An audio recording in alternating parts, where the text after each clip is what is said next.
ये कुर्मी भाई न टीआरआई की बात मानते हैं, न सेंसस की बात मानते हैं, न हाई कोर्ट की बात मानते हैं। तो कुर्मी भाई आप किसकी बात मानोगे?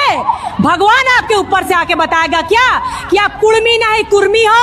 कौन बताएगा? भगवान आके बोलेंगे तभी आप बात सुनिएगा। नमस्कार, जोहार। आप देख रहे हैं चैनल न्यूज। मैं हूं निशा मिश्रा आपके साथ। अरे और रंगवासी यार, कब तक आदिवासियों के कंधे पर बंदूक रखकर लड़ाई लड़ोगे? कब तक आदिवासियों के बल पर विधायक बनोगे, नेता बनोगे, चुनाव लड़ोगे? कभी तो कुर्मियों की पार्टी बनाओ और कुर्मी तुम्हें कितना जिताकर नेता बनाते हैं वो देखना है। ये हम नहीं कह रहे हैं, ये कह रही है आदिवासी नेत्री फायर लेडी ज्योत्सना केरकेट्टा। जी हाँ, ज्योत्सना केरकेट्टा का एक वीडियो है जिसमें वो मंच से दहाड़ते हुए जयराम महतो को इनडायरेक्ट वे में कह रही हैं कि पहले माटी माटी करते करते पार्टी बनाया और पार्टी करते करते विधायक बना और विधायक करते करते अब घाटशिला उपचुनाव लड़ा रहा है, वो भी कुर्मी नेता नहीं बल्कि आदिवासी के कंधे पर, यानी रामदास मुर्मू पर भी उन्होंने तंज कसा। उन्होंने कहा है कि चुनाव लड़ने के लिए, उपचुनाव लड़ने के लिए उन्हें आदिवासी नेता की जरूरत पड़ी है। लगातार ये जो कुर्मी वर्सेस आदिवासी चल रहा है ना, इसी को लेकर एक दूसरे पर आदिवासी और कुर्मी हमला बोल रहा है, जुबानी जंग चल रही है।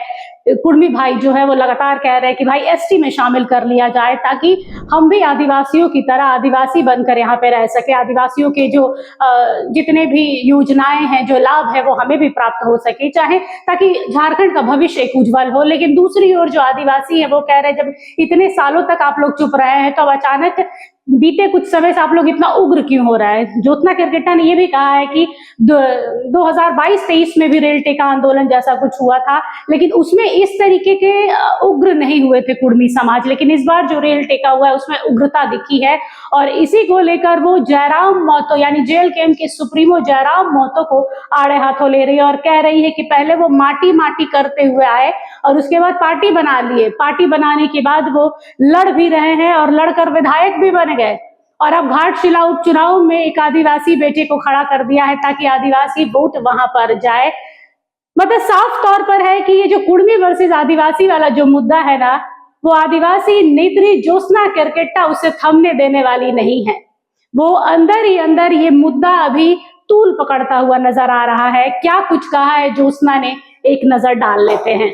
ये 25 साल में झारखंड अलग राज्य में कौन सा कुर्मी का नेता विधानसभा, राज्यसभा, लोकसभा में नहीं रहा है? तब ये आंदोलन अगर शांति तरीके से हुआ था तो ये आदिवासी भाई भी इसका शांति तरीके से जवाब देने का काम किया था। लेकिन एक साल बाद ऐसे कौन रंगवासियार लोग आते हैं और झारखंड को जलाने का काम करते हैं, झारखंड के आदिवासी वोटरों को बरगलाने का काम करते हैं। आज ये रंगवासियार माटी माटी का आवाज उठाते पार्टी खड़ा कर लिया, पार्टी खड़ा करके चुनाव भी लड़ लिया, चुनाव लड़के विधायक भी बन गया और आदिवासियों को बरगलाने का काम कर रहा है। घाटशिला में आदिवासियों के वोट को कन्वर्ट करने के लिए एक आदिवासी भाई को खड़ा कर दिया है। अरे रंगवासियार, कितने आदिवासी भाइयों को फ्रंट में लाके उनके पीछे उनके कंधे में रख के तलवार चलाओगे? अगर आप में हिम्मत है तो आप कुर्मी की एक नई पार्टी खड़ा कर लो और वहां से चुनाव लड़के दिखा दो। आप बोल दो कि हमें आदिवासी समुदाय का वोट नहीं चाहिए, कोई आदिवासी आपको वोट नहीं देगा। लेकिन खबरदार, अगर आदिवासियों की संस्कृति से छेड़छाड़ करोगे आदिवासी बर्दाश्त नहीं कर। तो सुना आप लोगों ने, ये थी ज्योत्सना केरकेट्टा जो लगातार जेल कैंप सुप्रीमो जयराम महतो का नाम लिए बिना ही उन पर तंज कसे जा रही है, हमलावर हो रही हैं, यूं कहिए जुबान से आग के गोले बरसा रही हैं कि शायद उधर से भी कोई जवाब वापस पलट कर आए। लेकिन ये जयराम महतो है, इतनी जल्दी किसी को जवाब देने वाले नहीं है। समय का, सही समय का इंतजार करते हैं और उसके बाद जब लोहा गर्म होता है तब जाकर वार करते हैं। फिलहाल के लिए बस इतना ही।